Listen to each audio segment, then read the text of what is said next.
Hey everybody, just going to take a quick break from the show to get you styled up with Stitch Fix. Shopping's hard. It's hard. With Stitch Fix, you get a stylist, though, who understands your style, your size, your budget, and they do all the shopping for you. Wow. This is excellent. Shopping, I'm telling you, shopping and figure out your style, it's overwhelming. Let somebody help you when it comes to getting dressed. We don't know what we're doing, so we let Stitch Fix help us out. A Stitch Fix stylist there. They know what works on us. We get the prices that make us look really good, and it feels good. You get some confidence boost walking around knowing that you're looking decent here. Oh, yeah. Yeah, we just give the stylist our sizes, style, budget preferences. We order boxes when we want, how we want, no subscription or any of that required. And they send called Just For Me pieces as well. Like, maybe you'd like this, and it's awesome. Outfit recommendations, styling tips. You keep what you love, you send back the rest. It's super easy. Yep. You can do it, and we are doing it because it's excellent. Personal styling for everyone. Get started today at stitchfix.com/STM. That's stitchfix.com/STM. Now back to the show.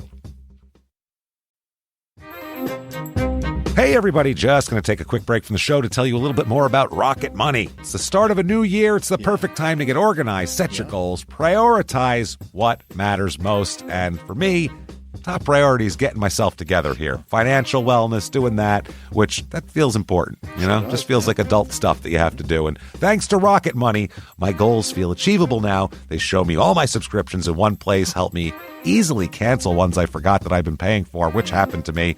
Absolutely happened to me. I had, for years, I was paying for something. I was like, what is going on here? Rocket Money found it and saved me lots of money since then, because it's been a while. So they did a great job here. Rocket Money is a personal finance app that helps find and cancel your unwanted subscriptions, monitors your spending, and helps lower your bills so you can grow your savings. Rocket Money has over 5 million users and has saved a total of $500 million in canceled subscriptions, saving members up to $740 a year when using all the app's premium features. Cancel your unwanted subscriptions and reach your financial goals faster with Rocket Money. Go to rocketmoney.com/smalltownmurder today. That's rocketmoney.com/smalltownmurder. rocketmoney.com/smalltownmurder. Now back to the show. Hi, I'm Ashley Flowers, and if you're like me and grew up watching America's Most Wanted and reading Nancy Drew, then hi, you're a crime junkie. And I bet that passion for solving mysteries never went away, which is why we've assembled a team of reporters to dig deep into all the cases we still obsess over. Each Monday, my best friend Britt and I will bring you a case that you won't be able to stop thinking and talking about. So join us by listening to Crime Junkie wherever you listen to podcasts.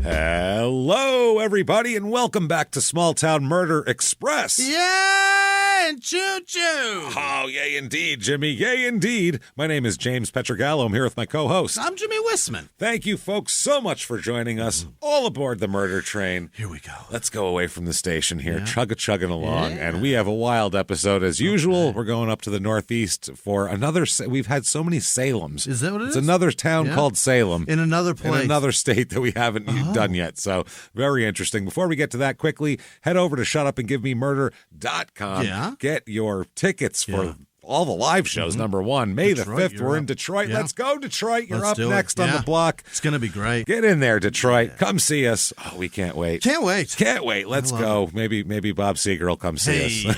Come on out, Bob. On the road again. There you go. What is In the Wind? That's the one. In the Wind? Did he do On the Road? No, it's Turn the Page. Turn the Page, which is about being on the It's on road. the road, Same yeah. thing. So there you go. Detroit, come out there. Maybe you can explain all the Bob Seger songs to us. Pittsburgh, May the 6th. Get your tickets there as well. Yeah. And if you're listening to this show early, a week early, then you can still get the virtual live show, which was the 420 show. And holy shit, did I introduce Jimmy to some new stuff. It was a lot of fun, and the story was absolutely bonkers. bonkers. Nuts. Check that out. All of this can be had at shutupandgivememurder.com. Right. And in addition to that, definitely you want to be a patron. Patreon.com/crimeinsports is where you get all of the bonus stuff, whole back catalog, huge, hundreds of episodes to binge on. And also every other week you get 2 new episodes. This week we're going to start talking about, for crime and sports, we're always talking about players. This week we're going to talk about owner crimes. What have they done? And that's way more than one episode because we could get like 20 out of just Eddie DeBartolo Jr. So we'll talk about that, and then it'll end up being more of those later on. And then for Small Town Murder, we're revisiting, one of our favorites, Love After Lockup Time. I can't wait. Oh, it's one of our favorite times of the year. You don't even have to watch the show to enjoy it. We'll tell you that much. But I recommend it. Definitely watch it. Holy shit. Even if you have to buy it, it's worth it. It's very worth it. You need it. You will feel better about your life. Absolutely. I promise you that. So get in there. That is patreon.com/crimeandsports. And you get a shout out at the end of the regular show where Jimmie will butcher your name. Well, he wants so badly to get it correct.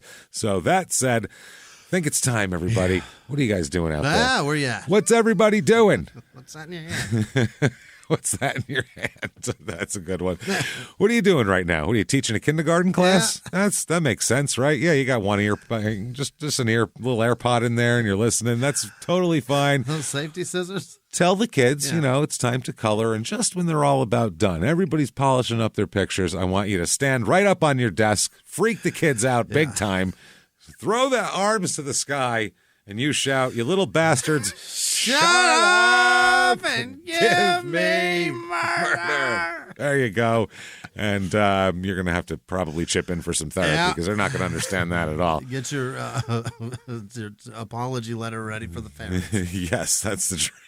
Definitely get that, but do it anyway. So let's go on a trip. All right. What do you say? We are going all the way. Let's go to Northeast. We're going to New Hampshire. Hey! A lovely place. There's a Salem there? There's a Salem, New Hampshire. Oh. It's actually it's southeastern New Hampshire. It's a suburb of Boston, essentially. Oh, really? Yeah, like some of New Hampshire Yeah. is. A lot of the population of New Hampshire exists there because they work in Boston. Right. That's kind of like how it is there. So this is southeastern New Hampshire, about 35 minutes to Boston. Yeah, so it's right there.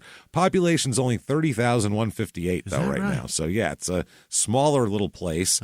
You got to have a little bit of dough here. It's a little higher median income. It's about $78,395, which is about 25 more than the national average. Median home price very expensive as well.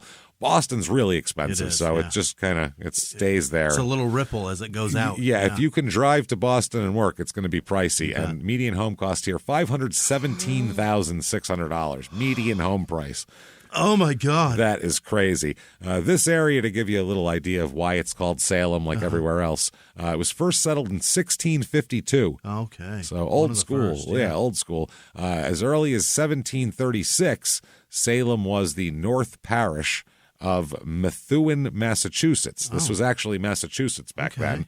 And then in 1741, when the boundary line between Massachusetts and New Hampshire was where it is now, the North Parish became part of New Hampshire, and it was given the name Salem because Salem, Massachusetts isn't that far from here.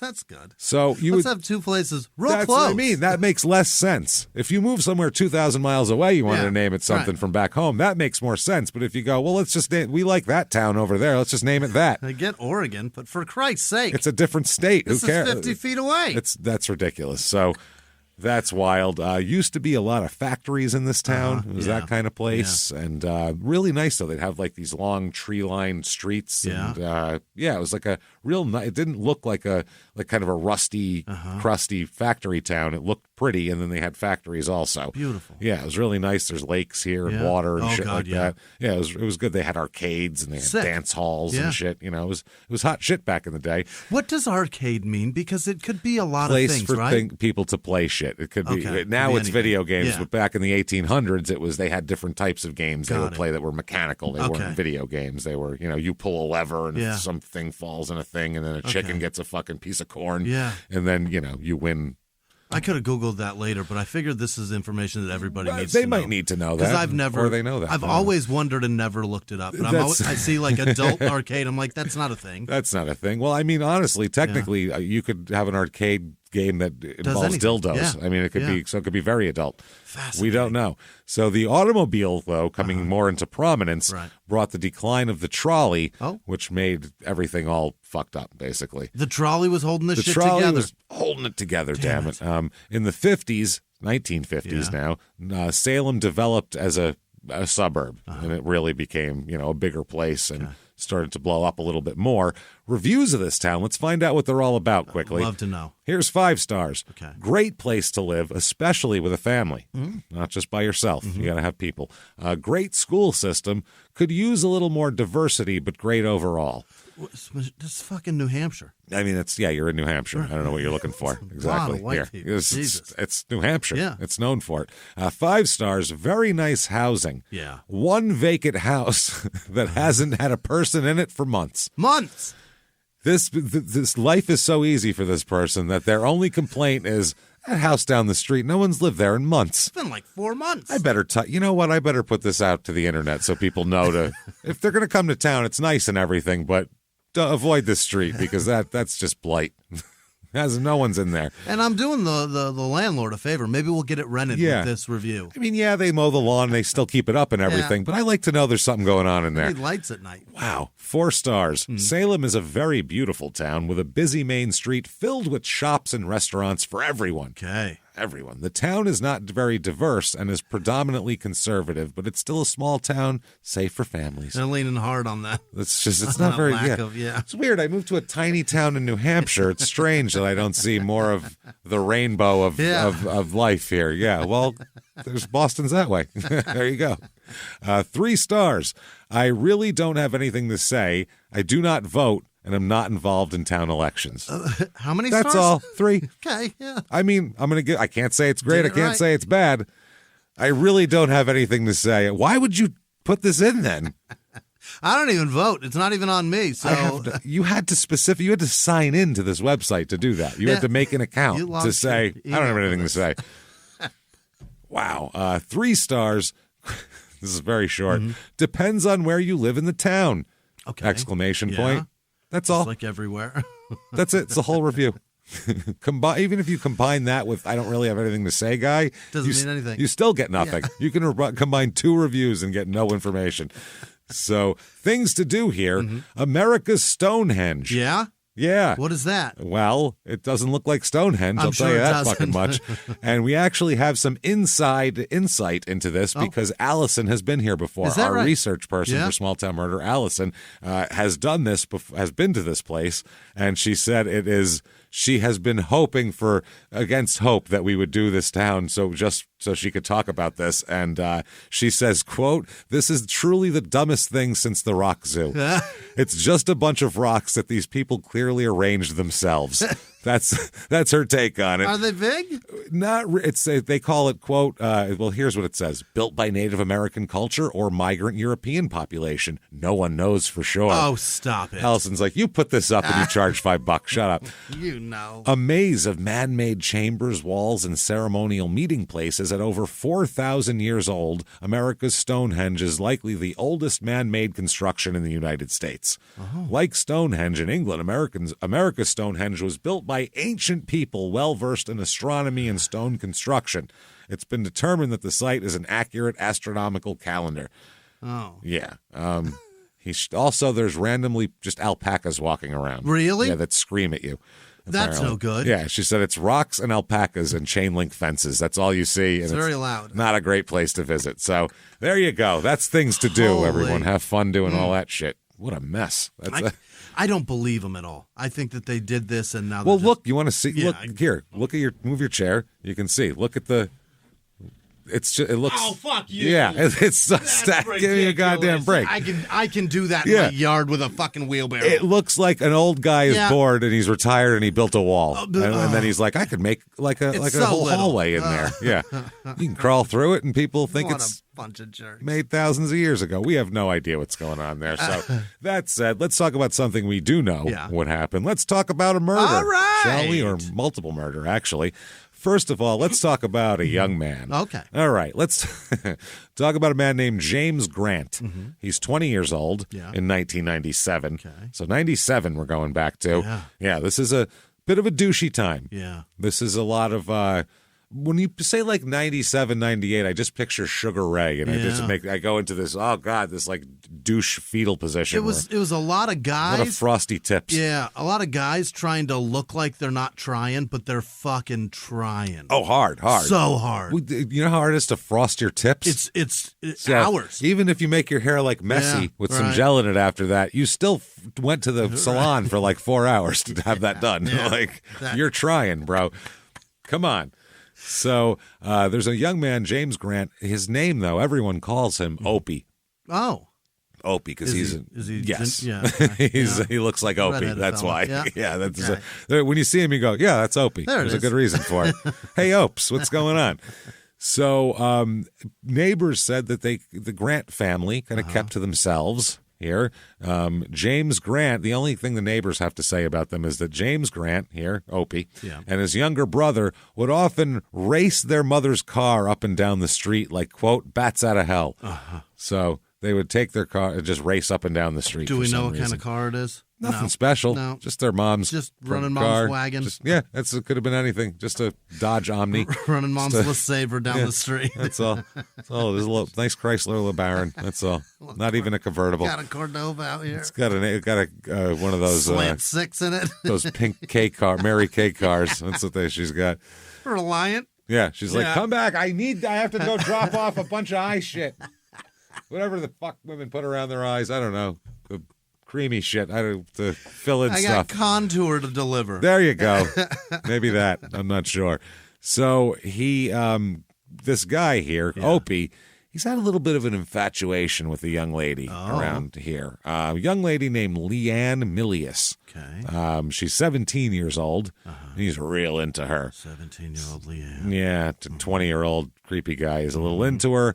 And they've been apparently few weeks before they were introduced to each other through mutual friends, and he's real into her. She's not like totally into him, but she'll hang out with him. Oh. So like he'll page her and they'll hang out. And so they've been seeing each other a little bit on and off. Okay. He's trying to get her to go out with him. Sure. But we don't know what's going on, if there's any sort of if she's reciprocating romantically at all. For him, he's trying his best to court her. Oh, yeah, big time. The caliber of seeing him that she is he's there in eyesight. She's probably like, I don't know if I really want to be down with Opie. I'm not sure yet. Right. He's kind of cool. I'll hang out with him, but we don't know here.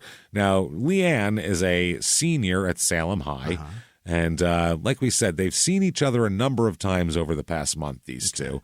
So, but he's from Fitchburg, apparently, wherever that is. And so there's another, they're introduced to each other. And I guess her mother, Leanne's mother, says that he was repeatedly paging her over the last few weeks, just constantly, toward the end of the summer of 97 here.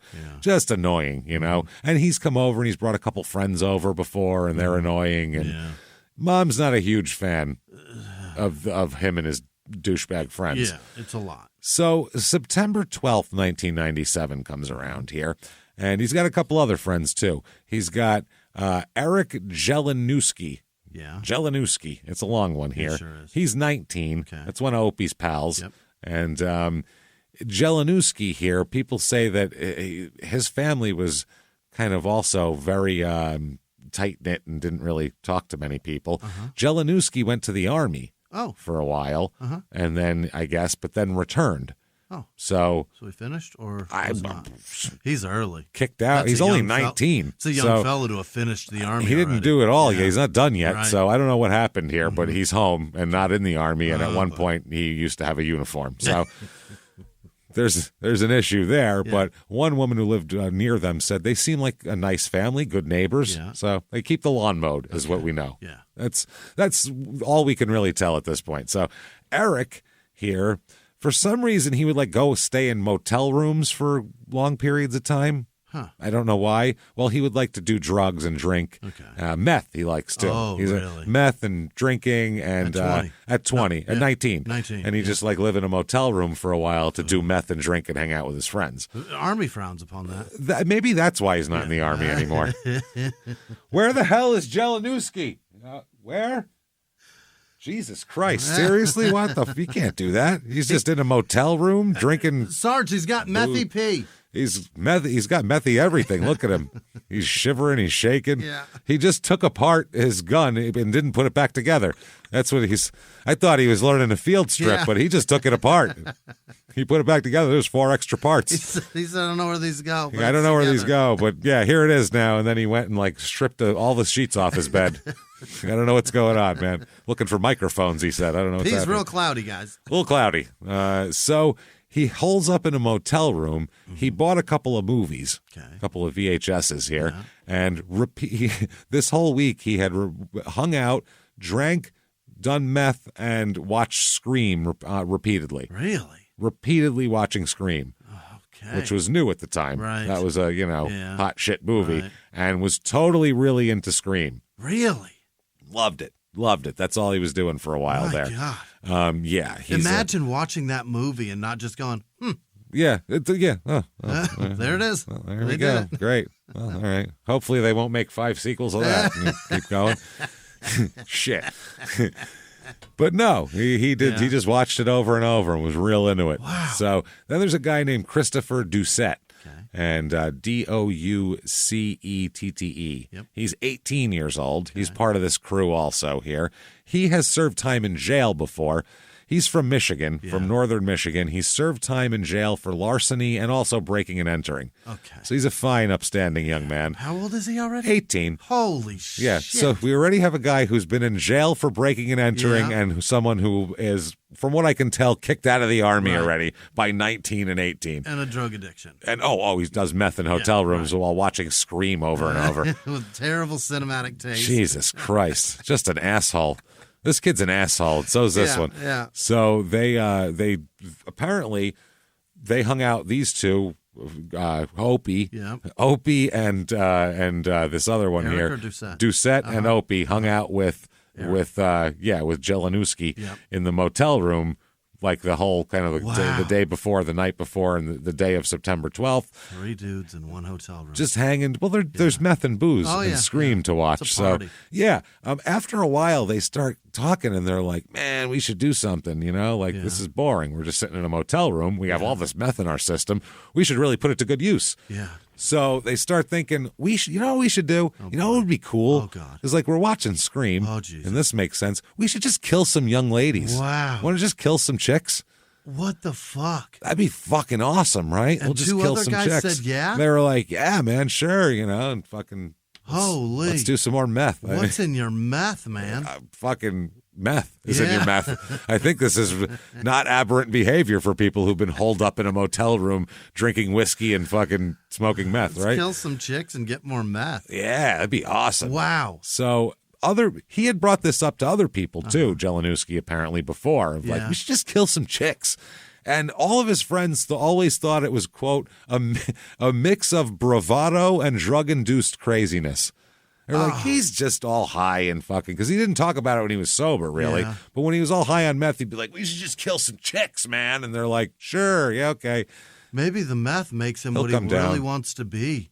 I think so. Yeah. Or the meth is meth. Yeah. And it's just, we haven't faced like some shit like meth before, really. Yeah, not a lot of critical thinkers after meth. No, it really makes you do weird shit. Yeah. Like you'll see people do shit and you go, there's no way they did that before they did meth, right? Yeah. No way. It's shocking. Truly, I've said it a million times. I can't believe anybody ever even tries it for the first time now. Yeah. Everybody should be well aware of what this shit does to you. I get how crack happened because people liked Coke. Yeah. And Coke was fun. Yeah. So then they went to the next level and the next level. The cheaper thing. Well, no, this is it's a better high and it's quicker and cheaper. Yeah. So that makes sense. But meth was just like, I got some poison. You want it?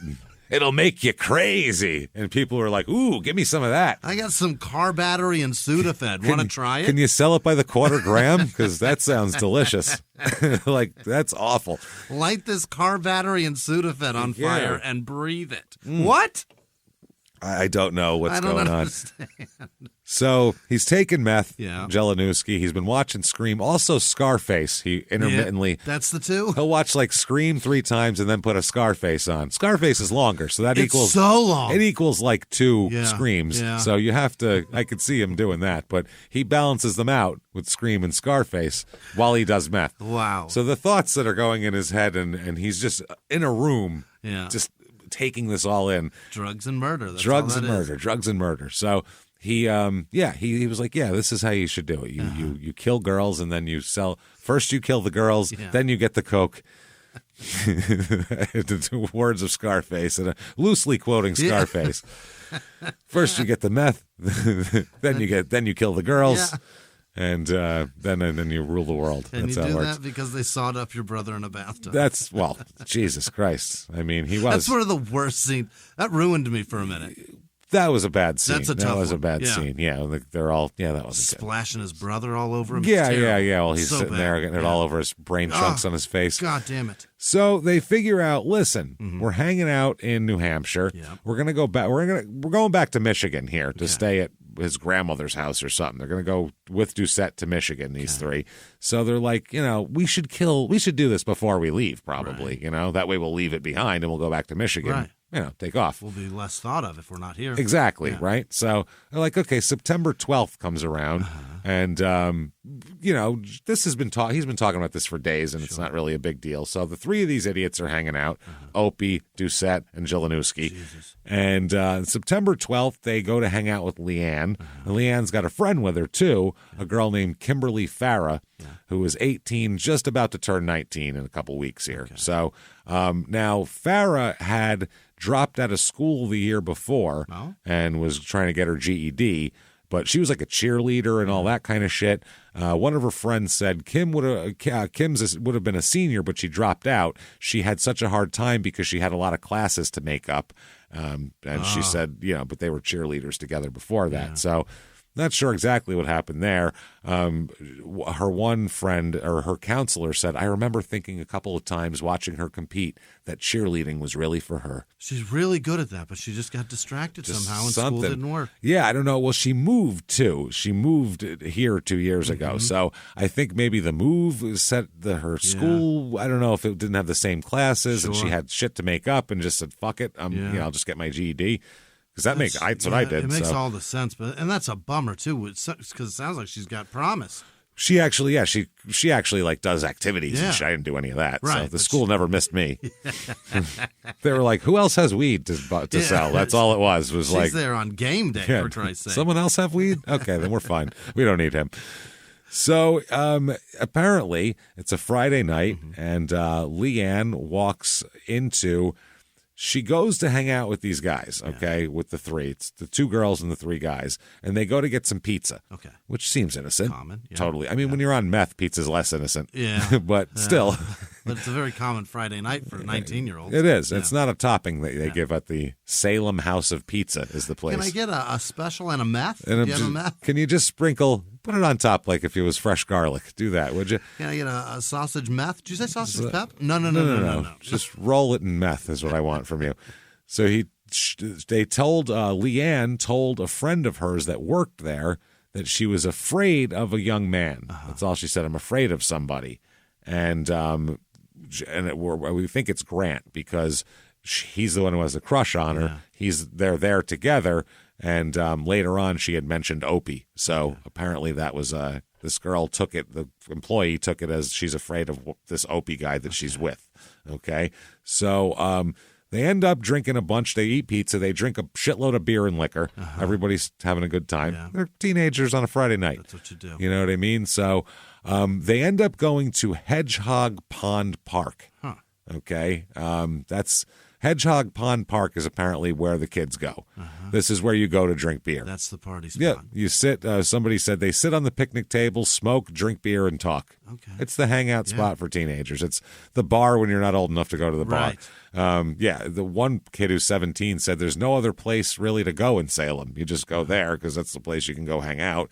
She said, everybody felt comfortable going there. People would swim there. Yeah. This young lady said, I've come here before. It's not a bad or a dangerous spot.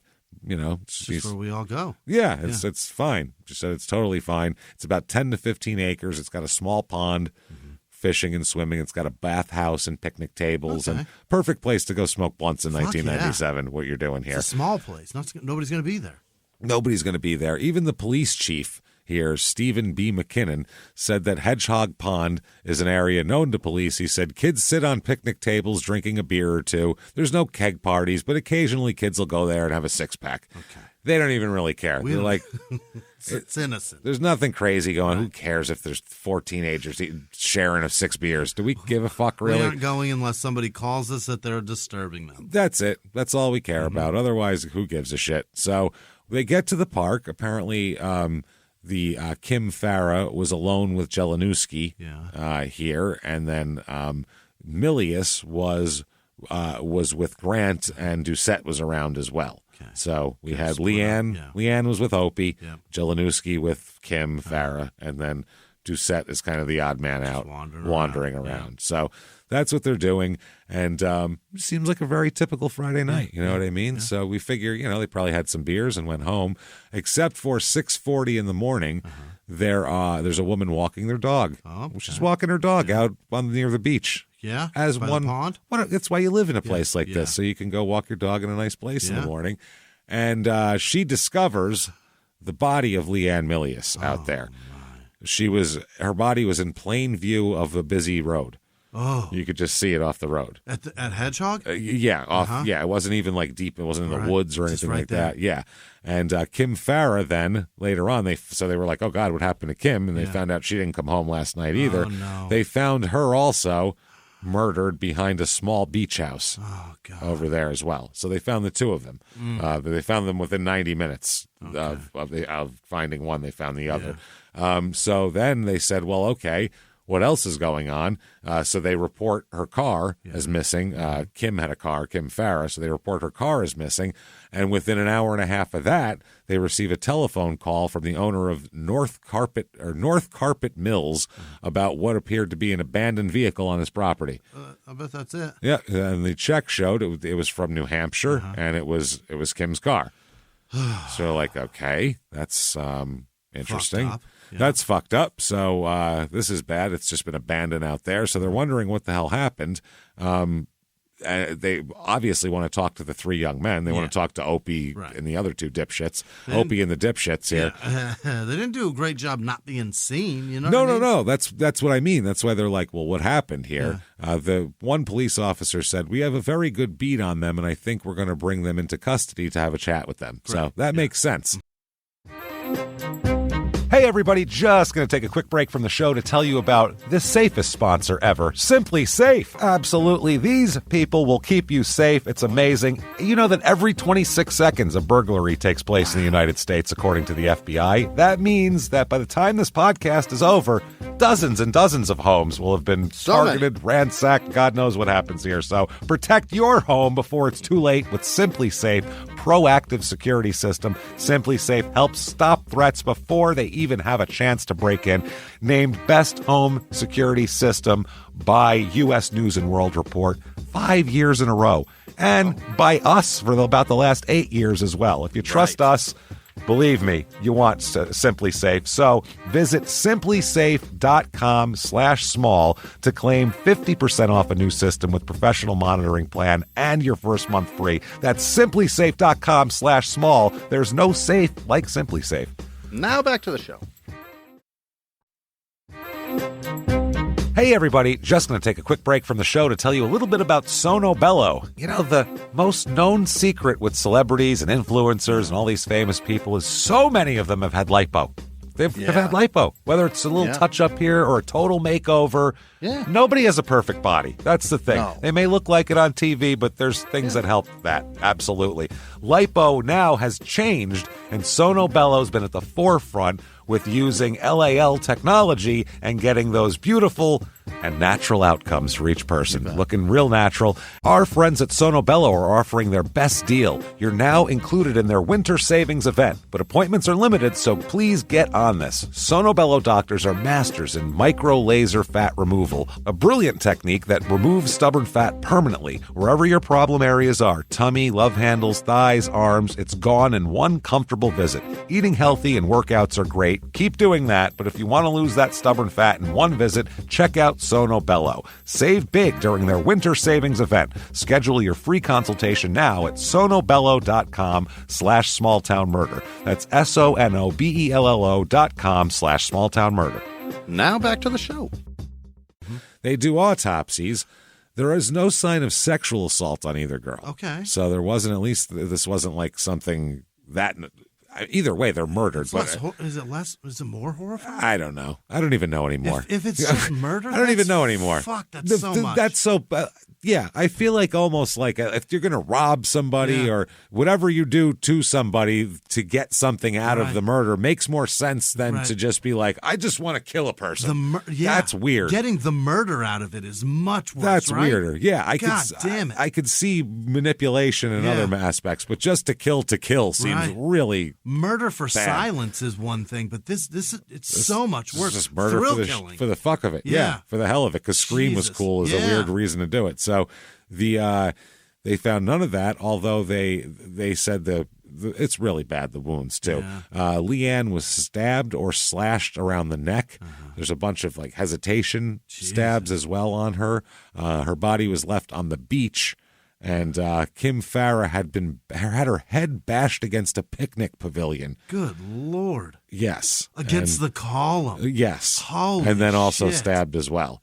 And it said it indicated that she may have been running away at the time and like kind of tackled and smashed against, and then they stabbed her. So, God damn it. Yeah, it's obviously insane. And we'll find out the details of this in a moment here. So the next day, it's everywhere in this town. I mean, it's crazy. You don't kill two 19-year-old girls. No, it was 17 and 18. Yeah. And also, the other thing, one's a cheerleader. Yeah. They're pretty. Yeah. They're photogenic in the paper. This is a bad plan. And, I mean, it blows up. By the next day, they have friends of theirs are gathered at the police station to get information. There's like a horde of kids at the police station going, what the fuck's going on with Leanne and Kim? This is fucked up. So they give them the information they have that they can release to the public. Yeah. They said they're believed to be with several teenage males that they had recently met. That's what they're looking at. They said, they haven't made any arrests yet, but that's the people they'd like to talk to. You know what I mean? One friend said that, Hedgehog Pond Park is normal and people go there to party, but she doesn't think that Kim and Leanne would have gone off with people they didn't know too well. But if you know guys, when you're teenagers and you know someone for a month. Yeah, you know them. I know that guy. Right. A month is forever. Yeah. And it's. And even you meet them, you hear their name from their mouth, and you say yours to them. Now all of a sudden you know them. You know them, and you've eaten pizza, and it's all fine. Oh, I know that guy. Oh, no, we watched Scream like 8 times together. You don't know anybody. It's so weird. This girl says, I just don't think Leanne would be dumb enough to go off with a stranger to the beach. But he wasn't a stranger. He's been chatting her up for a month. He has her pager number. That's the point. Yeah, he's been talking to her all the time, and that was big back then. No cell phone, so the pager was how you got a hold of people. Yeah. And he says, this girl said, they wouldn't just pick up guys and go to Hedgehog. That wasn't their style. So they're saying it must be someone they know. And it was. So, that makes sense. So they found state troopers in Massachusetts find what they believe to be the murder weapon in the woods in Andover the next day. Really? So right away they find a knife and they have blood and it doesn't look good there. They also search for fingerprints and other evidence in the men's room of a mobile station in Andover near where they found the knife, where they believed that the killers had gone to clean up after the stabbings. Okay. So they're looking. They want to see if there's like some bloody fingerprints in the bathroom, because who the fuck is going to clean up the mobile bathroom after you've done when you're done befouling a mobile bathroom with blood, with anything, shit, diarrhea, puke, blood. You just go and you walk out. Nobody is going to clean that up. Yeah, they've got a towel that recycles, for Christ's sake, to dry your hands. I will not use that. That's gross. People's bodily fluids are on that. It literally sucks trash in and then delivers you quote-unquote clean towels. Clean? No. I don't hear a steam cleaner in a washing machine and something that goes above a certain temperature with soap on it. This is a loop of towel. No. Strangers' fucking blood and snot and God knows what on there. No thanks. Gross. So they end up, the cops issue arrest warrants for Opie Doucette and Jelinuski. And because they say, based on what they're calling the theft of Kim Farrah's car. Oh. So that's how they're doing this. She's got a blue Chevy that was found abandoned, like we said. And so police end up seizing Jelanowski's red Honda Prelude in Cadillac, Michigan. They find that. Oh. Not anywhere near here. No. So, yeah, that was 2 days later they find that. So they believe that these idiots have gone to Michigan. Yeah. So now they're hunting them in Michigan as well. So they followed them from... 3 dudes in a Honda Prelude is not a good fit. That's snug. That's a fart box there, boy. Man, it's going to smell like Dorito farts forever it's in a that hot place. shit car, though. Burning them right into the seat. Yeah. Those are nice. Those late cool 80s Hondas and early 90s Honda Preludes are fucking nice. They had the all-wheel steering at one point. They were badass. But forget it if you got to get that shit repaired. That's going to be expensive. Oh, yeah, it's very expensive. Very expensive. I never had that good of a car. I had a girl that drove over the center median Awesome. in one of those and fucked the undercarriage. Yeah, you can't. Her dad was so mad because he had to fix all that undercarriage steering. Oh my God, that's terrible. What a fucking idiot. She just pulled out of the Tatum and Greenway without fucking in center median. Whack, whack, whack. Oh my God. That is terrible. Destroyed her car. Not even close, man. You got to realize. Girl. Not just gun it. What was the... You kiss me, Wow. so you're clearly dumb, but this is out of control. Holy shit. So apparently the next day, the Doucette had brought the other 2 morons to his mother's house in Manton, Michigan at about 1 p.m. on Sunday. They moved. They got all the way to Michigan. Jesus. Yeah, they got right on it there. They're like, oh, time to go. We've killed. That's so fast. The mother said, the mother called the police as soon as they left. Really? Yeah, she told them you can't come in the house. I heard you're wanted by police. She was notified by Salem police to give us a call if your son shows up. Yep. And they said he's wanted on serious charges. Okay. So she said, you guys aren't coming to my house. Yeah. I heard you're wanted on serious charges. Serious from the cops means important. They called from like 800 miles away. That's got to be important, right? Yeah. They wouldn't care if it was something small, I'm figuring. So I'm going to say no. That's a big deal. Yeah. And yeah, that's what the cops said. The mother told them that the police were looking for them. She told them that the sheriff was on the way. So sheriff's on the way now, and they said, well, we can't stay then, and they took off from the mother's house. Wow. So when the cops got there, they were gone. They couldn't find them. Where do they think they're going to go? That's the thing. Well, they found the car after that. That's when they found the Prelude abandoned outside of the town of Manton, which is, and it also had a stolen license plate on it, too. So they did that. So deputies about 2:30 a.m. Monday morning, they think they have them in a cabin in the woods outside Manton. How'd they get there? They're ready to go. I guess they ditched it or they stole another car. Who knows? They're stealing license plates. Why not? They've murdered people. Let's steal a truck. Who cares? Take the whole bus. Shit. Who gives a shit? So the cops end up showing up. They received several tips throughout the day from local residents who said they had seen evidence that 3 men were in the area. And so one of the cops here said one resident saw an open door on a trailer. Okay. So 2 officers went up, found the door open, and found some food in there. Who knows? They then went to the next residence, a farmhouse, and searched it. And they couldn't find him there either. So they're looking all over the place. They raided some shit. A special police team surrounded one cabin finally and fired tear gas into it. Really? Yeah, and no one was inside. The owner's got to be pissed. Yeah, thanks a lot. That whole place is going to make me cry. Weird shit everywhere here. So they said, we're running all over. We're getting all kind of tips trying to check them out. Okay. So finally, 10 p.m. that night, they got a tip that they were in an abandoned house on the outskirts of Manton, Michigan. Okay. And so they said, quote, we got a tip on a house and we were checking the residents in the area, and a search revealed all 3 suspects hiding in an upstairs room. They were all in the attic, like huddled together like idiots. They'll never find us here. Wow. We're really Scarface. Yeah. He watched Scarface, but I don't think he took much to heart there. Right. That's not the end of Scarface. They didn't find him huddled in an attic with 2 of his fucking idiot cohorts. I hope they find our little friend. Shivering, yeah. They'll never find my little friend. And then he ran into the attic and hid and huddled with his friends for warmth. Say goodbye to me and my friends. I'm going to hide. That's why, because I'm hiding. Yeah. So, they said that they likely will be charged with receiving property while they try to sort out the whole murder thing here. So, they said the object here is to get the guys into custody and be able to question them in a safe setting for both them and the officers. Right. Yeah, that's what it is. We just want them to be safe. We just want it safe and sound. Very concerned with their safety. Yeah. That's what it is here. Now, right away, Grant starts talking. Oh? Opie is a chatterbox. Opie is. Let me tell you what happened and how I was the least involved in that out of everybody. Andy. Okay, it's So he went to Don Knotts here. I just picture the Mr. Furley face over and over. That's shocking surprise. You did what? Andy. Andy. I never watched that show. No? I just know that he was on. No, I loved it. It was. No. I don't remember a single plot, but I watched so much of it. I thought it was he was always in trouble. That was a lesson that Andy was teaching him. Not in my regional, not in my regional orbit at all. It was just like, well, what do we do? We're going down in the fishing hole. Yeah. This has nothing to do with me. Click. I'm going. Goodbye. It was old and southern and slow and Ron boring. Howard's and just stealing shit. He's Yeah, he's I never liked it. conniving. I didn't like it. He wasn't a good kid. He's kind of a dick. Was he? Yeah. Well, that's why this guy's Opie. Yeah. Did he murder a chick by any I don't chance? think so. I don't remember that episode. Maybe. Man, did he stab a chick ever? 'Cause maybe that's him possible. and Don Knotts both. So this Opie, though, he's going to give it up right away here.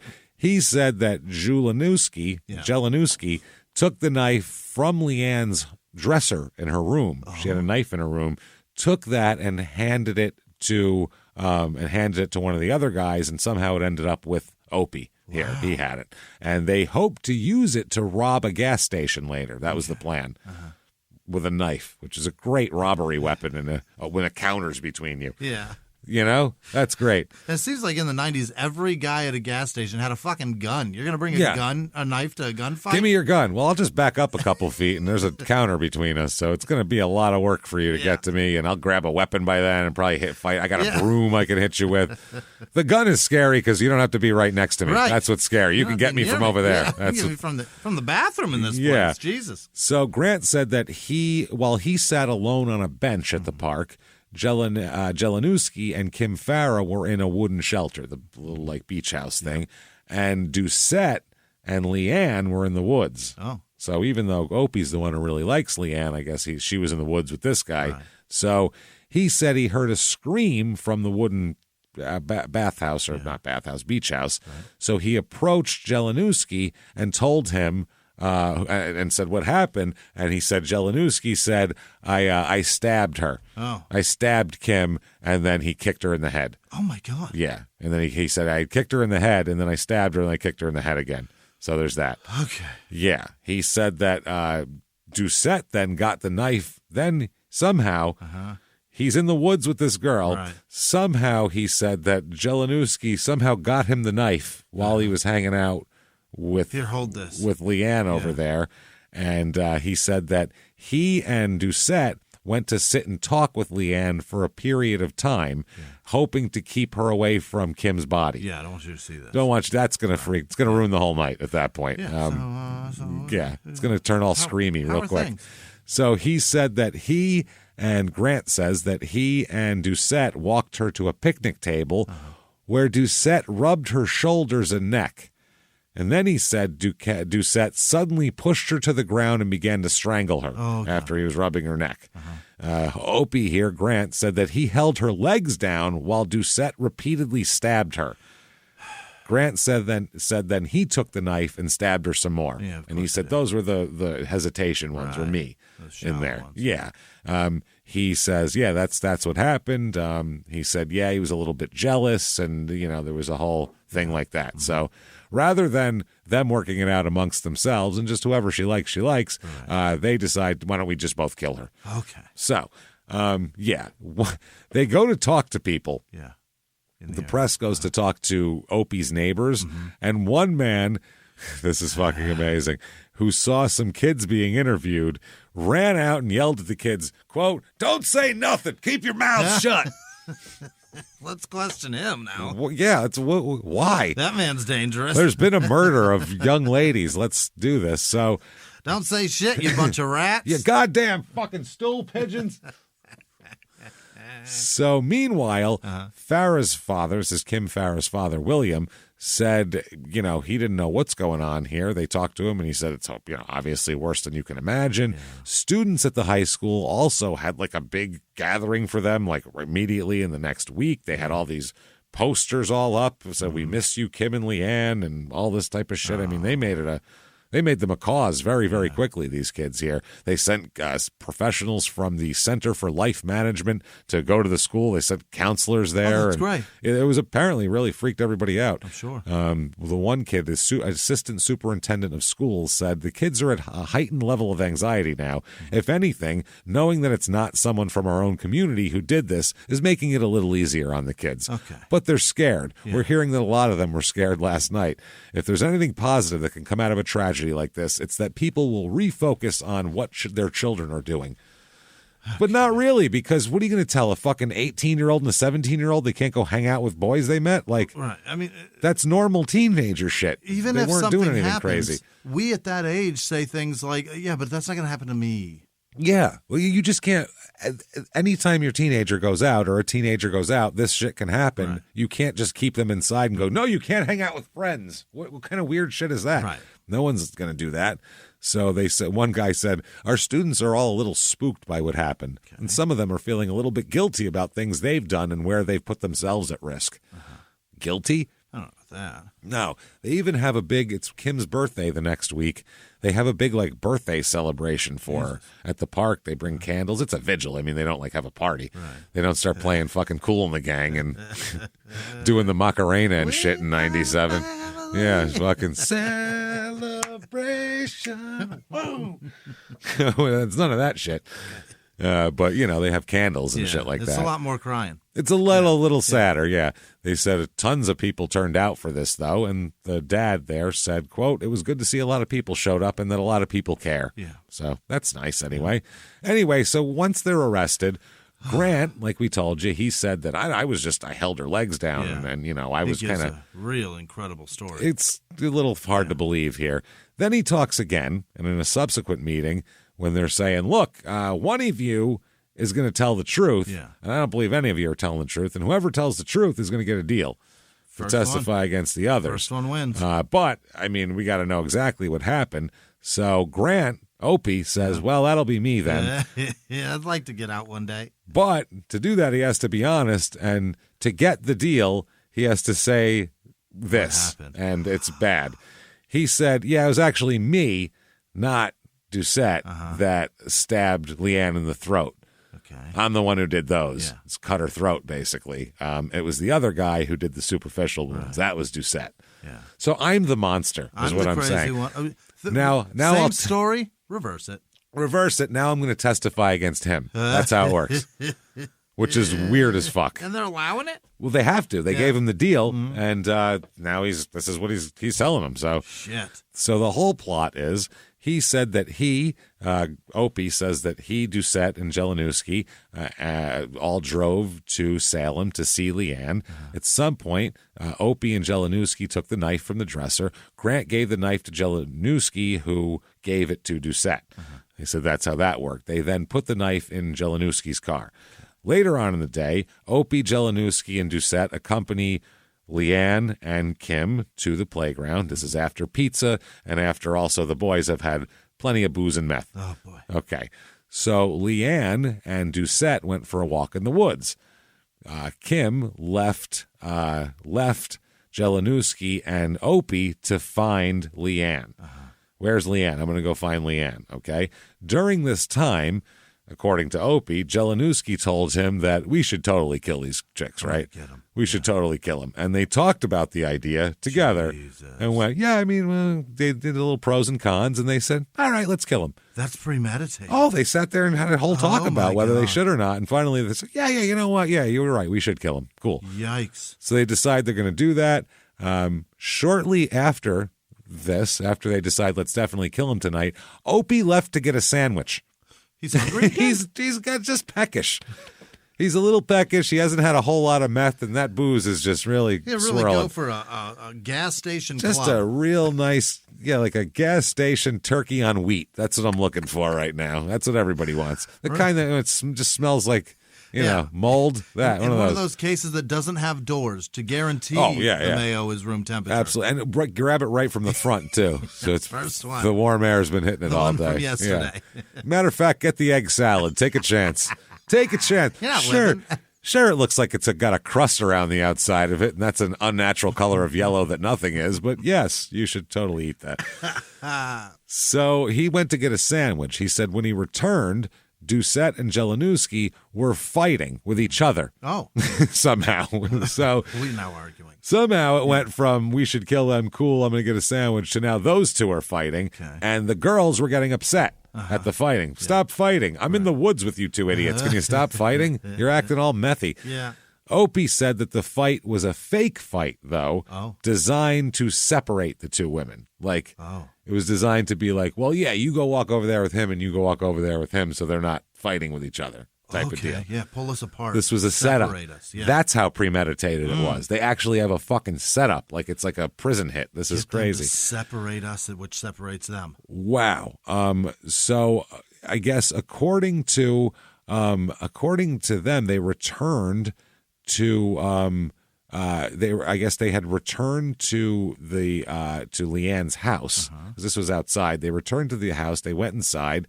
It was at this time that they again discussed how they were going to separate the two of them and agreed that one would walk off with one and one would walk off with the other. Doucette would walk off with Leanne. Jelinek would walk off with Kim. Yeah.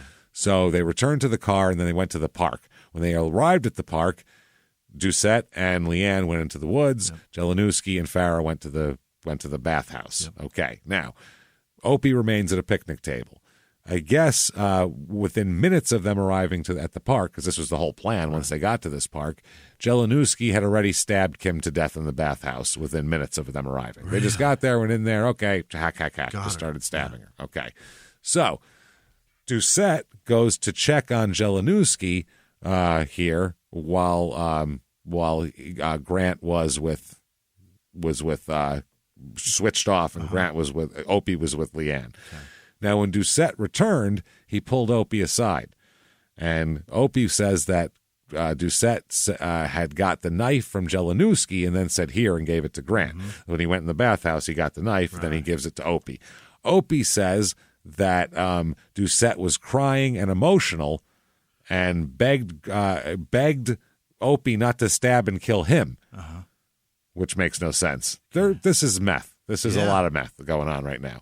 So according to, because he's seen scream, and at the end they got to stab each other.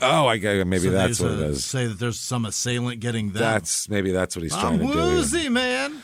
Jesus, what a piece of shit. Yeah. So, according to Grant, Doucette said that the two of them have to kill Leanne now. So Grant had told Doucette that he couldn't do it. So then Doucette returned with Grant to the bathhouse to look at Farah's body, Kim Farah's body. Gross. Let's look at it for a while. Terrible. So according to Opie here, he and Doucette returned to Leanne, and the three of them walked to a picnic table near the pond.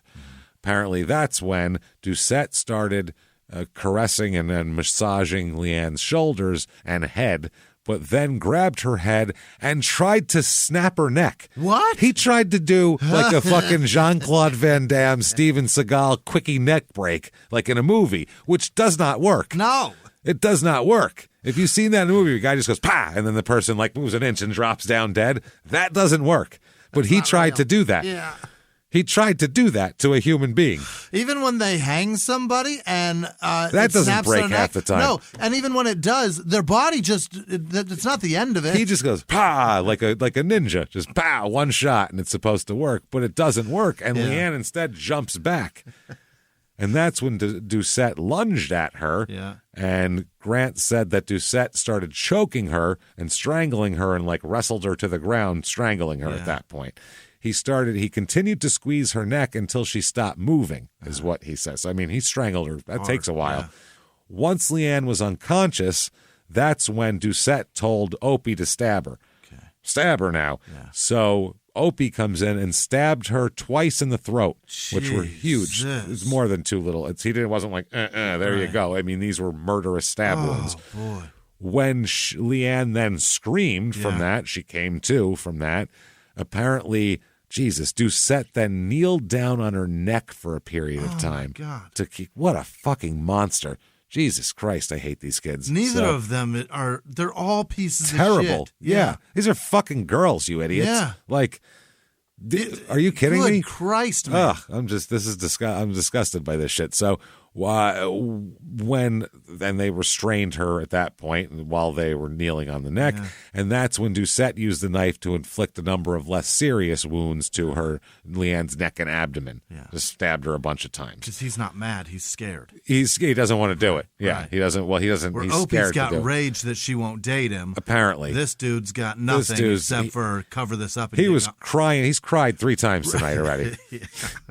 He's on a roller coaster with this mess. He just wants to get high. So in the court here, the families of the victims and suspects in all the court hearings in the beginning when they're arraigned and all that kind of shit, they're kept like very far apart from each other because some of these families want to kill these people, even though that's their kids that did it. And they had to do a special warning of no outbursts, and nobody did anything. They were all good. Prosecutors want to use the results of at this point, newer, sophisticated genetic test that shows that a stiletto, the blade, the knife, almost certainly was the weapon used to murder the girls. If they succeed, it'd be the first time this test has been accepted as evidence in New Hampshire. It's just DNA. Yeah. It's like a very specific type of DNA. They said this sophisticated new DNA test that shows that specks of blood on the stiletto found wrapped in a T-shirt in an Andover, Massachusetts industrial park matched the blood of Milius and Farah. It's just so you need less at this point. So they said the victim's blood was also found on several items of clothing. All of them had both of their blood all over them. Of course. All of them had it speckled everywhere. So they were all of them present when that girl. Wow. And they walked in, they got on their shoes if they stepped. It's, They said the motion does not say whether the suspect's DNA was found in any of these articles. The tests were done in Quantico at the FBI lab and all this type of shit. The defense, though, wants to argue that it's not the PCR test is what it's called, which is the most common thing in the world now, is not reliable enough to be evidence in court. And it's the most reliable. That's what they use. Yeah. They said the FBI laboratory and court cases from other states even show it's unreliable. Okay. They said DNA is taking a drop of blood. PCR is taking a speck. Yeah. So it's way different. Sorry, it works better. There are too many factors and variables that come into play on contamination and on the testing methodology they use. In a perfect world, it is probably good science, but on planet Earth, I don't think it is. This ain't a perfect world. It's not a perfect world, yeah. All the PCR is just an older sample of blood or extremely small sample, basically how they solve crimes now. Right. It's just very, very good. Yeah. At this point, though, they're talking about the last time PCR testing was made a big deal of was the OJ trial, and it was attacked by the defense lawyers. So, and he got off. He got off. So a friend here, a girl named Bethany Taylor that got interviewed by the newspaper, she knew Leanne from high school. She came to court to watch this. Okay. And they said, "Why'd you come to watch?" And she said she had to see what kind of a person could kill her friend. Wow. She said, curiosity. Yeah. She said she heard rumors that one of them was on crystal meth. And, she didn't know. So she got there at the end. They said, "Did you get your answers?" And she said, "I don't know. They look like normal people, but they must have something bad inside." What did she expect? Horns? She needed those drooling jaws. Yeah. When you walked in the court, they went, and tried to lunge towards you, and the bailiffs had to hold them back. She needed spines coming out of their back. They look like normal dipshit kids who did meth for 3 days and made the dumbest fucking stupid asshole decisions in the world. They're assholes. So they're being held without bail, obviously. So they said at the time, they were saying, well, one of them's got to cooperate against the others because they hadn't said that Opie cooperated. They said, quote, "In my heart of hearts," this is the prosecutor, "I think one is less culpable than the other two. Okay. Based on the nature of the evidence we have and the nature of the people we're dealing with." So that's what he's trying to put it out there that when we do announce this deal, it's not a big deal because he's less culpable. Right. You know what I'm saying? Don't be mad at me here. I'm sure the state would like that, given there were only 5 witnesses and 2 of them are dead, is what the defense said, which seems terrible. He also says prosecutors have no clothes, they have no murder weapon, and from my limited understanding, they have no eyewitnesses. They have a murder weapon, they have their clothes, they have the victim's blood on their clothes. They have all these things. We don't have eyewitnesses of the event, but we got witnesses putting you together. Yeah, and then we have one guy who was participated in it pretty fucking hard here.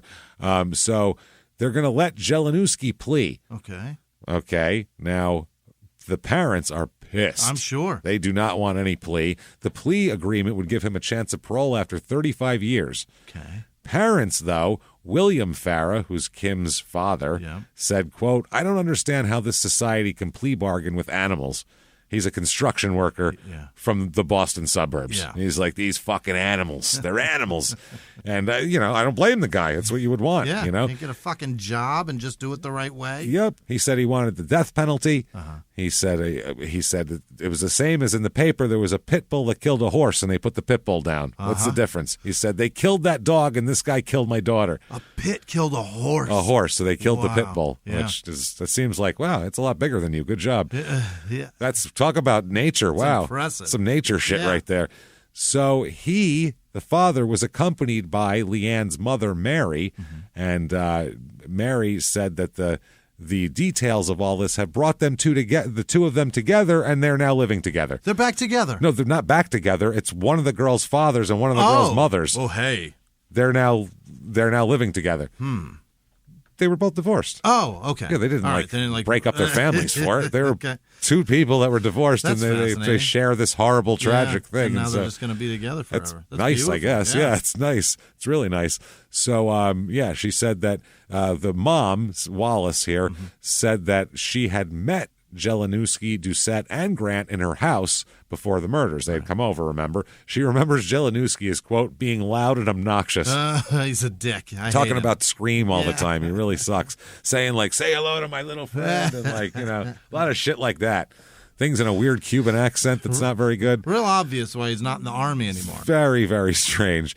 So they now maybe no deal, though, because he pleads to this. There's an outrage here. So the prosecutor or the judge ends up rejecting the deal, saying that, or the prosecutor ends up in the end rejecting the deal, saying that Jelenowski should serve at least 55 years, not 35 years. Yeah. So they pull it back.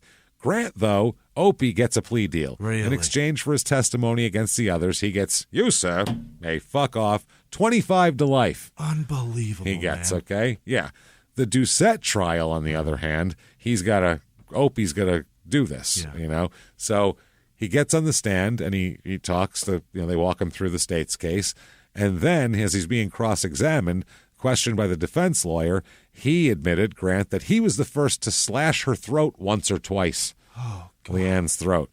They said medical evidence showed she died from the first 2 stab wounds to her throat. You delivered those, right? And he said, quote, yes, I'm aware of that. Oh, my God. So what are we doing here exactly? So you're saying you killed her and then you get less than this guy? Plea bargaining a guy that just admitted to actual murder. Like the worst part of it. Yeah. Well, I guess the other guy, too, was Jelenowski's pretty fucking bad, too. So he said he slashed her throat a couple of times and stabbed at her stomach but never broke the skin. So, I just did a little like stabby stab, slashy slash here. He said that he was the one who made the hesitation wounds initially, but then he changed his mind now and said now it's the other guy who did it. So he said there wouldn't be anything else to blame on Chris Doucette if you admitted you stabbed Leanne Milius in the stomach, is what the guy said, the defense attorney.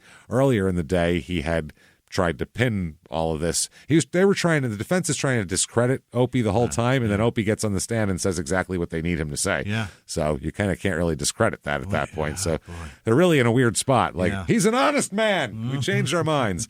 They also accused Opie of making up Doucette's role. He didn't do anything, right? You're just talking shit about Scream, because that's not true. Because he also said that Opie said, though, he was telling the truth when he said that they both stabbed Leanne, but that Doucette tasted her blood. Oh, my God. Yeah. He said he testified that Doucette stuck his finger in the stab wounds and licked the blood. Yes. So much worse than just like rubbing the blade on your tongue. You got your hand in it. And the attorney said, well, that's actually a scene from Scream. Yeah? They said. And they said, it sounds like you're writing a bad story. And Opie said, it is a bad story, sir, but it's the truth. Okay. He also said that before leaving Leanne's body, he went through her front pockets, then rolled her over and went through her back pockets. Okay. You got to rifle the body, of course. He said that he knelt beside her body and closed her eyes. And the defense attorney said, how do you close your eyes if she's on her belly? And he said, I don't know. Yeah, I forgot about that part. This is a great testimony here. So the deliberations that goes into multiple days of deliberations, jury has a lot of questions about first-degree murder or second-degree murder. Yeah. And so they keep coming out and asking more questions, and the judge has to keep parsing, okay, it's second-degree, if it's this, it's a lot of planning and premeditation and all that kind of shit. So they find Doucette here guilty of second-degree murder. Really? They sat around planning it. Yeah. Like, I'm sorry. Sentencing here, you, sir, may fuck off 37 and a half years to life. He gets. Okay? That's a bizarre... That's odd. I think Opie is bad, and Opie is getting the least. I think all three of them... Oh, they're terrible. Yeah, they're all terrible. Awful kids, but yeah, Opie's the worst. He seems bad. Jelinek killed all by himself in that bathhouse, too, which is creepy. And we knew that he was a piece of shit. Yeah, right out of the he's gate. all methy and kicked out of the wherever. So 1998 is his trial, Jelinek, and it's the same exact information as Doucette's trial. Grant testifies the same way, and it only takes 8 hours of deliberation. I can't believe it took 8 hours. It's just between first and second degree murder is the only deliberation they're doing. They know he did it. I mean, it's pretty fucking obvious. So he is found guilty of first degree murder. Okay. They find him. Now, sentencing, there can be a little bit of leeway here. And the judge has a good one. Yeah. You, sir, may fuck off was made for this guy. Because he might as well have said, you, sir, may fuck off. He said, quote, this was a senseless murder and the worst case I have sat on in my 15 years on the bench. Wow. You don't want to hear that from a judge. There was no reason for those girls to die other than to satisfy you and your grisly gang. Then he's... You, sir, may fuck off life without parole. Oh. And then he says to the bailiff, quote, get him out of here. Get him out of my sight. Get him out of here, he says. Don't even let him gather a shit. Get him the fuck away from me. I don't even want to look at you. He said that like it's his dad. I don't even want to look at you. That is awesome. That's a you, sir, may fuck off. He literally said, get him out of here. Get him fuck outta off. here. You, sir, may fuck off out of my courtroom. Life without. Yes. Kim Farah's parents here, they're the father, he is satisfied. He said, people like that should be executed, pure and simple. He does not belong on this earth. There's no value to that human being. Oh. I like that. There's no value to that human being is something to, that's essence, good. Not a lot of value there. Her mother, not the other, not her actual mother, the divorced, his divorced ex-wife here, said that she believed that if Jelinek had been freed, he would have killed again. Yeah. She said, I'm just so relieved that he can't do this to anyone else's family. Yes. In 2000, William Farah and Mary Wallace, the mother and the father, get married. Hey! So that's something decent came out of this. Now, 2003, Doucette's trying to appeal. On what grounds? On the grounds that their principal witness, Opie, is a bullshitter. He's full of shit. And also the court properly or improperly limited cross-examination of him as well, even though they ate his ass on fucking cross. I mean, they made him look like an idiot on cross. It didn't matter. They asked you to describe what you did, and you logistically ruined that. You fucked it all up. You didn't even have the time and space right. This is terrible. So the judge said they were unclear on whether the alleged failure of consultation constitutes the denial of Doucette's right to effective assistance of counsel, and in the end they go, nah, you're good. I mean, Keep on keeping on, shitbag. You did just as bad as your counsel, or worse. Get him out of here. Get him out. Get him out. September 16th, 2017 is a 20-year vigil they have. Oh, my God. They have a 20-year vigil. And the father, William Farah, he speaks and says, I was in a funeral home on the morning of her 19th birthday picking out a casket with her mother.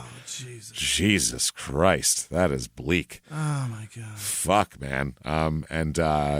He also goes on to say 5 people lost their kids that night, not just 2. The other people did lose their kids, although they can still talk to them if they want to, and they can probably touch them in life, but we don't get that option. Right. Said a lot of them, he was happy that all these people, kids that went to high school with them showed up now. And he said a lot of them were friends with that those kids, they grew up with them 20 years ago, and it's kind of heartwarming in a sense. This is not part of the grieving process. This is part of a celebration of who they are. So that's nice. Yeah. And in 2021, the parents here, Mary Wallace and Mary, I guess, Farah now, they were instrumental in their trying to revitalize this park. Okay. Park shitty. They had a skate park there for a while. It got condemned. A hedgehog? Yeah, it's just kind of run down. So they're trying to make it a place. Make it a nice and a safe place. And Mary said, the kids need a place to go and have fun. It's not our favorite place, but we still live in town and see kids out here skating when we drive by. And the other parents said we've only really stepped in this park to, on anniversaries of my daughter's death. Right. So it's pretty gross. Yeah. But, we'd kind of like it to be nice for the kids. They should have a nice place to go. And they were trying to raise money. They had all these fundraising shit. So I don't know if they ever got to their goal or not. But nice, good for them. But yeah, these three idiots are still in jail. Wow. Thankfully, because hopefully never get out. Those three are That's just ruined children, right? I don't understand what they did. They're just like, we should kill a chick. Cool, man. And then they just do it. Like, what are you doing? I don't. There's no advantage to what they did. They got nothing out of it. How do you have that conclude? How are you still that influenced by movies at that age? I don't know. I mean, meth is a part of it. Yeah. Let's be honest. Yeah. Meth is certainly a part of this. Certainly. There's no. I don't think this happens without a little bit of meth in the mix, probably, right? Meth and booze, but still, you have to have it in there to begin with. It's got to be there to pull it out. Yeah, you could give me a lot of meth. I don't think I'd start killing strangers. Yeah, no. That's so weird. But either way, that is Salem, New Hampshire. Don't do meth. And a terrible story and a very good advertisement for not doing meth or really watching Scream or Scarface. More because those movies suck, not because of any other reason. Right. So, yeah, don't do that. But what you should do is get on whatever app you're listening on and give us 5 stars. It really does help a lot. Definitely do that. Head over to shutupandgivememurder.com. Live shows all lined up. Right. May the 5th, we're in Detroit. Oh! Detroit. Let's go. Get your asses there. We're going to have Bob Seger up there in a cage. That's right. We're going to cage Bob Seger and keep him up there and force him to watch our show. Pittsburgh the night after, May the 6th. All your tickets, Chicago, August 12th. Get them. Thank you for watching the virtual live show, by the way. So much fun. You guys are the fucking best for doing that. You definitely want Patreon. Patreon.com/crime and sports. Anybody $5 or above. Huge back catalog. New episodes every other week. This week, crime and sports owners that fuck up and do bad things. Tons of those out there. That's going to be a new series. And then for Small Town Murder, Love After Lockup review. Oh, God. Oh, I can't wait to talk about those crazy, disgusting people. So much wild shit going on there. Patreon.com/crime and sports. And you get a shout out at the end of the regular show. That said, thank you so much for joining us, everybody. It's been a wild time, crazy time. Stay out of anywhere called Salem. It's very, very dangerous. Thank you so much, everybody. And until next week, it's been our pleasure. Bye.